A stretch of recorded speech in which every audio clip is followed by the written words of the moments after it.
तर आता पाहूया दिवसभरातील मोठ्या राजकीय टॉप 9 बातम्या। धारावी अदानीच्या घशात घातली, गिरणी कामगारांना धारावीत हक्काचं घर द्या, अदानीला वांगणीला द्यायला सांगा, जे आहे ते शिवसेना उद्धव ठाकरेंच्या आझाद मैदानामध्ये आक्रमक मागणी करण्यात आलेली आहे।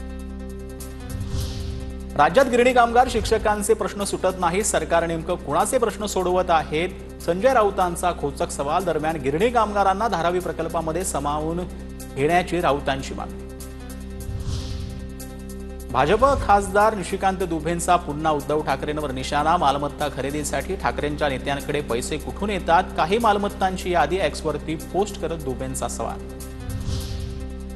निशिकांत दुबेंच्या महाराष्ट्राबाबतच्या वक्तव्यावरून जयंत पाटलांकडून विधानसभेमध्ये सरकारला सवाल, महाराष्ट्राची स्थिती इतकी खराब झाली आहे का अशी विचारणा। हे वक्तव्य महाराष्ट्र भाजपला मान्य आहे का, भाजपनं भूमिका स्पष्ट करावी अशी मागणी।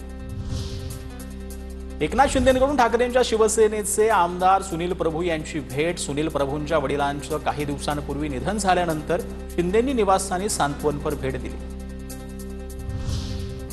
कोकणासाठी उद्धव ठाकरेंची शिवबंधन परिक्रमा यात्रा।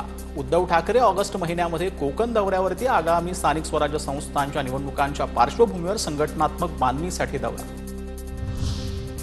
सर्व जागा लढवण्याच्या हिशोबानं कामाला लागा, परिस्थितीनुसार युतीबाबत मित्रपक्षांशी बोलून निर्णय घेऊ, उपमुख्यमंत्री अजित पवारांचं कार्यकर्त्यांना आवाहन। विधानसभेमध्ये तुकडेबंदी कायदा रद्द करण्याची घोषणा, 1 गुंठ्यामध्ये शेतजमीन खरेदी विक्री करता येणार, महसूल मंत्री चंद्रशेखर बावनकुळेंचा ऐतिहासिक निर्णय, लवकरच समिती गठीत करणार।